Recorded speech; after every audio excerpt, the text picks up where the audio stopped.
Yuta Koto will be the one who falls in the match, and is due to a binding vow that he might have made with Copy Rika.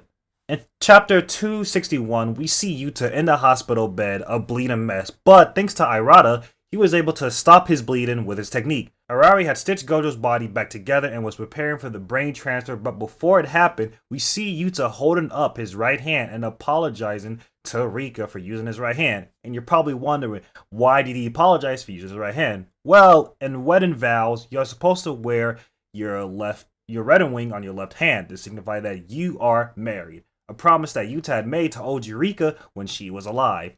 Now, you could argue that Gege doesn't really focus on the placement of the ring, since some panels Yuta will have his ring on the wrong hand, or on the wrong finger. But Gege usually makes these corrections and even crucifies himself for making that mistake, meaning that the placement of the ring is an important detail enough if Gege is pointing that out. We then move to the next chapter, and the surgery is successful with Yuta taking over Gojo's body. However, the last panel we see is a fully manifested Rika, and the editor makes a comment about it by saying Rika has fully manifested, but with Rika crying while she holds Yuta's lifeless body, and this kind of threw me off for the longest time, and I've been pondering this for days and weeks on end, and I think I know what it is.